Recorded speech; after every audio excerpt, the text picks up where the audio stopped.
यशस्वती का विवाह हुआ भगवान से, सुनंदा का विवाह हुआ भगवान से। इस धर्म को जिंदा रखना है ना उदयपुर वालों। ये जो तुम्हारे अंदर दिमाग में भरा है, ग्रस्त हो, शादी कर ली है, संतान होती है, होना चाहिए, ऋषभदेव की भी हुई है, लेकिन ऐसे नहीं होना चाहिए कि एक ही बेटा हो। एक बेटा होगा तो शासन कैसे जिंदा रहेगा, जिन शासन कैसे चलेगा। तुम्हारा एक बेटा है, उसको कहो सन्यास लो, तो हमारा मन करता है यार माँ बाप का बुढ़ापा क्यों छीन रहे। हालांकि बुढ़ापे में साथ नहीं देगा, 100% है, कुछ नहीं देगा वो, साथ भाग जाएगा बीवी लेकर के। पड़े रहोगे यहाँ, आश्रमों को तलाशते रहोगे। ध्यान रखना, वो व्यापार संभाले कि घर संभाले कि धर्म संभाले।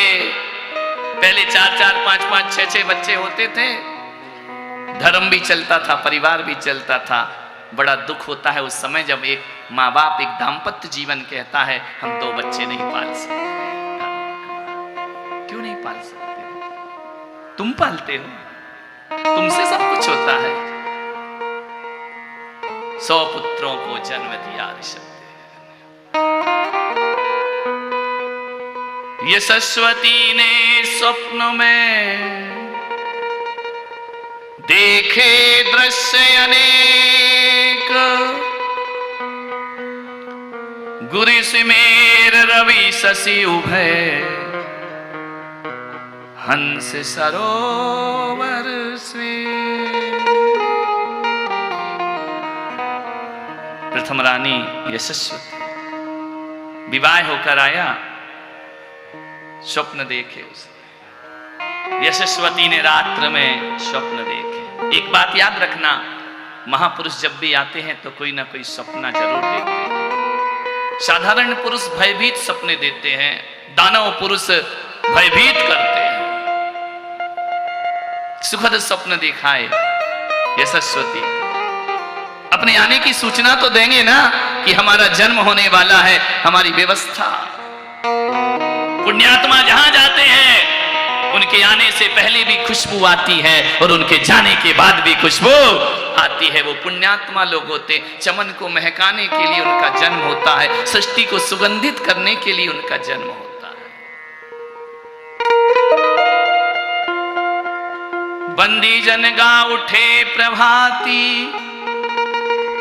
टूटा स्वप्न उठी अंगड़ाती। स्वप्न याद कर विस्मय होई, अर्थ जान सका नहीं कोई। यशस्वती ने पहली बार ये स्वप्न देखे उसके जीवन में। तब पति पर पहुंची अकुलाई, कहे स्वप्न जो दिए दिखाई। सुने कर स्वप्न रे सब भगवाना, बोले देवी स्वप्न सुहाना। पति से जाकर पूछती है, अब कौन है पति? ऋषभदेव। स्वप्न देखे मैंने, क्या देखा? गिरि सुमेरु उत्तम फलकारी, गिरि सुमेरु उत्तम फलकारी। चक्रवर्ती सुख कोख तुम्हारी, चक्रवर्ती सूत्र तुम्हारी। ओ रवि शशि सुंदरता बतलावे, रवि शशि सुंदरता बतलावे। सागर सो गुण गान जतावे, ओ स्वप्न दृश्य यह है सर्वोत्तम स्वप्न। तालियों के साथ दोहराइए। सर्वोत्तम 100 पुत्र न यह ज्येष्ठ पुत्र मम। विशाल सुमेरु पर्वत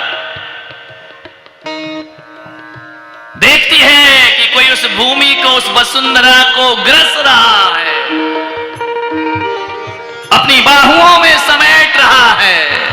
चक्रवर्ती आत्मा आ रही है, 6 खंड पृथ्वी का आलिंगन करेगा। स्वप्न में देखा तूने रवि शशि सुंदरता, अपूर्व सौंदर्य होगा उस पुत्र में। तीर्थंकर का पुत्र है, गुणवान होगा, समुद्र को देखने से फल मिलता है। अनंत रत्नों का गुण ल्याएंगे कर, वह रत्नाकर तेरे गर्भ में अवतरित हो रहा है। ओ गर्भवती की रहन है जैसे, गर्भवती की बहन है जैसे, यशस्वती धरती पर वैसे, यशस्वती धरती पर वैसे, और ये सब देव हूँ रखते ध्यान, रे सब देव रखते ज्ञान, देवी चारे उत्तम विधि नाना, देवी चार उत्तम विधि नाना। देखिए संयोग देखो, जिस नक्षत्र में, जिस तिथि पर, जिस पक्ष में पिता का जन्म होता है, उसी पक्ष में भरत जी महाराज का जन्म हुआ करता है। नौमी चैत्रवदी नौमी दिना जन्मा श्री भगवान, उसी तारीख पर, उसी तिथि पर, उसी नक्षत्र में, उत्तराषाढ़ नक्षत्र में भरत जी महाराज का जन्म होता है। पुत्र को जन्म दिया, वही सजा दी गई अयोध्या पहले की तरह। बड़ा सौंदर्य है अयोध्या को इंद्र ने फिर सजा दिया। कितनी बार अयोध्या सजी है, जो जो उत्सव महोत्सव हुए, इंद्र ने आकर कुबेर को आदेश किया, जाओ अयोध्या को झिलमिला दो, सितारे जमी पर उतार दीजिए, इतनी सुंदर अयोध्या बना दीजिए। आपसे निवेदन करूंगा, जैन कुल में जन्म लिया है, कुछ करो या ना करो, मरने से पहले सम्मेद शिखर के दर्शन जरूर करना और अयोध्या की वंदना जरूर करना। अयोध्या जैसा तीर्थ, उसकी वंदना जरूर। ये शाश्वत तीर्थ, ये कभी नष्ट नहीं होते हैं। दोनों की वंदना करो तो जीवन सा। ये तो हुंडा और सर्पणी काल का दोष है कि अलग अलग तीर्थंकरों का जन्म हुआ। आने वाली जो 24 होगी वह सब अयोध्या में जन्म लेगी और सम्मेद शिखर से निर्वाण को। ये शाश्वत तीर्थ है जैनों के। इनकी वंदना नहीं की तो तुम्हारा जैन कुल में पैदा होना व्यर्थ हो गया। ये अयोध्या कोई मनुष्य ने निर्माण नहीं किया है। अयोध्या का निर्माण स्वर्ग के देवता आकर के धरती पर अयोध्या की रचना करते हैं, मनुष्य नहीं बना पाए।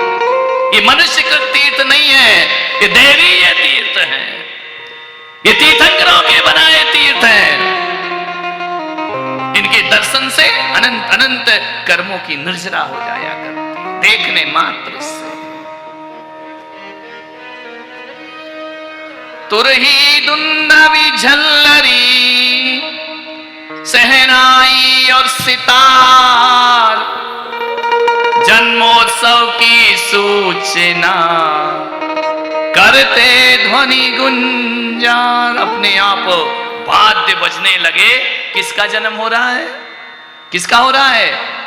भरत जी महाराज का जन्म हो रहा। ऋषभदेव के प्रथम पुत्र भरत जी महाराज।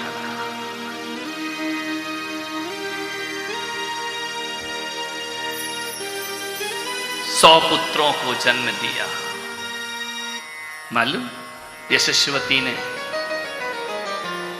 एक पुत्री को जन्म दिया जिसका नाम ब्राह्मी देवी।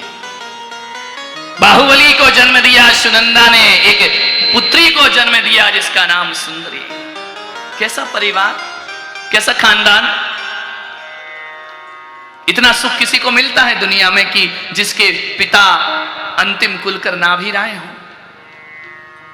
उसी वंश में, उसी खानदान में, उसी परिवार में कुलकर का जन्म होता है, उसी खानदान में तीर्थंकर का जन्म होता है, उसी खानदान में चक्रवर्ती का जन्म होता है, उसी खानदान में कामदेव का जन्म होता है, उसी खानदान में ब्राह्मी सुंदरी जैसी बेटियां होती हैं, और उसी खानदान में प्रथम मोक्षगामी अनंत वीर का जन्म हुआ करता। सारे महान पद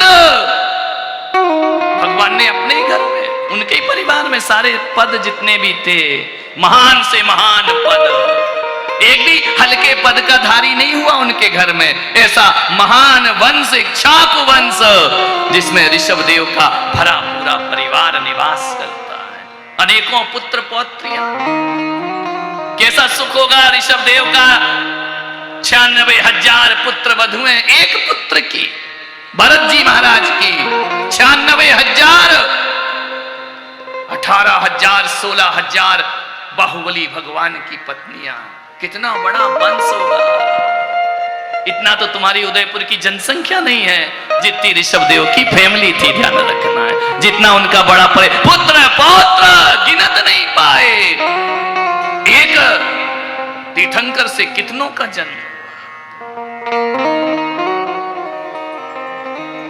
ओ यशोवती एक पुत्री जाई, यशोवती एक पुत्री जाई, भाग्यवान ब्राह्मी कहलाई, भाग्यवान ब्राह्मी कहलाई। ओ वृषभ देव की वंशवेल, ऋषभदेव की वंशवेल, अरिहंतों का मात्र खेल, अरिहंतों का मात्र खेल।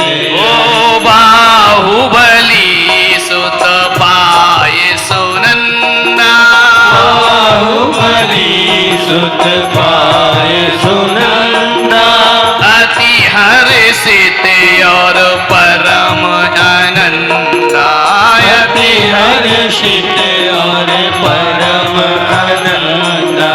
वृषभदेव सब पुत्र सजाए, ऋषभदेव सब पुत्र सजाए, ओ यथा योग भूषण पहराए, यथा योग भूषण पहनाए। मालूम है इस धरती पर सबसे पहले तीर्थंकर को कभी पुत्रियां नहीं होती हैं, लेकिन ऋषभदेव ऐसे क्रांतिकारी तीर्थंकर हुए, उन्होंने कहा कि नारी को दोयम दर्जा नहीं दिया जाना चाहिए। नारी भी पुरुष से कम नहीं हुआ करती है, नारी श्रेष्ठ है। नारी निंदा मत करो, नारी गुण की खान, और नारी से ही उपजते तीर्थंकर भगवान। ध्यान रखो नारियों, आज तो ताली बजा लो ढंग से, ध्यान रखिए। नारी को सम्मान दिया। किसी भी तीर्थंकर को पुत्री नहीं हुई ऋषभदेव को छोड़ करके, सबके पुत्र हुए, पुत्री नहीं हुई। बताऊं उदयपुर की साविकाओं, यदि तीर्थंकर जन्म नहीं देते ना ब्राह्मी सुंदरी को, तो इस जगत में तुम्हारी इज्जत नहीं बचती। तुम्हारी इज्जत को बढ़ाने वाले कोई भगवान है तो ऋषभदेव भगवान है। ध्यान रखना, नारी को सम्मान दिया। पुत्री पुत्र से कम नहीं होती है। 100 पुत्र और 2 पुत्रियां, 101 पुत्र और 2 पुत्रियां। पूछा 2 पुत्री क्यों, 100 क्यों नहीं? क्यों नहीं हुई 100, 2 ही क्यों हुई? मालूम है 100 पुत्र एक तरफ और एक बेटी एक तरफ हुआ करती है। ध्यान रखना है। उसका सम्मान, उसका बहुमान, उसकी ऊंचाइयां। बेटियां घर का इज्जत होती हैं, बेटियां घर का स्वाभिमान होती हैं। बेटे बहू आने के बाद बेटा पास रह के भी तुम्हें भूल जाएगा, और बेटी ससुराल में रहकर भी तुम्हारा ध्यान रखा करती है, वो बेटी हुआ करती है। बेटी को सम्मान दिया, बेटियों को आगे बढ़ने का अवसर दिया। यदि ऋषभदेव भगवान ना होते तो आज तुम्हारा ये महिला दीर्घा अलग से नहीं बना होता। किसी लंबे से घूंघट को डालकर घर में ठूस दिया जाता, तुमको भोग की वस्तु समझ करके। तुम्हें भोग नहीं, तुम्हें परम योग दिया प्रथम तीर्थंकर ऋषभदेव भगवान ने। ध्यान रखना, किसी पुरुष में इतनी ताकत नहीं थी। कौन पुरुष का नाम है इतिहास में किसी पुरुष का नाम है जो नारी का नाम है। ध्यान रखें, सारी सेवा माता की हो रही थी या पिताजी की? पिताजी तो बेचारे बग्गी और बैंड की व्यवस्था में लगे थे, क्या करें। सारी सेवा कौन की हो रही थी? माता की सेवा। ध्यान रखें, 56 कुमारिकाएं किसकी सेवा करती? माता की। अष्ट कुमारिका किसकी सेवा करती? माता की। गीत किसके गाए जाते? जय जिनेंद्र जननी। ध्यान रखें, जिनेंद्र की जननी का सौभाग्य तीर्थंकर ने तुम्हें प्रदान किया है। नारियों, अपनी मर्यादाओं को कभी जिंदगी में भूलना नहीं। जिन शासन की और ऋषभदेव की मर्यादा को बचा करके रखना, ये अब नारियों का कर्तव्य हुआ करता है। ध्यान रखें, जिस भगवान ने तुम्हारा मान बढ़ाया, तुम उनका मान गिराओगे जीवन में, तुम उनके दर्शन को विलुप्त करोगे, तुम उन्हें छोड़कर अन्य की पूजा करोगे, फिर कैसे चलेगा? जिसने तुम्हें पूज्य बनाया है, उस ऋषभदेव पे तुम्हें स्वाभिमान नहीं, गर्व नहीं, गौरव नहीं। मैं तो कहता हूं कि जन्म देने वाले माँ बाप का वो सम्मान नहीं होना चाहिए, इज्जत देने वाले बाप का दुनिया में बहुत बड़ा सम्मान होना चाहिए। ऋषभदेव ने तुम्हें इज्जत प्रदान की है, नहीं तो शोषण था नारी का, ऊपर से नीचे तक बंद गोभी की तरह पैक करके भोग की वस्तु समझा जाता था। घूंघट से बाहर निकाला ऋषभदेव ने तुम्हें, ध्यान रखना। लेकिन एक बात याद रखना, जैन समाज की श्राविकाओं, सिर से घूंघट हटाना, लेकिन मर्यादा के घूंघट कभी नहीं हटाना चाहिए, जो ऋषभदेव ने हमें मर्यादाएं सौंपी है। आपके घर रात्रि भोजन को खुलती है रसोई, सम्मान है ऋषभदेव का। आपके घर में अभक्ष आते हैं, आप ऐसी जिंदगी जी रहे हैं जो ऋषभदेव के खिलाफ है। जिस ऋषभदेव ने तुम्हारा सम्मान बढ़ाया, पूज्यता दिलाई।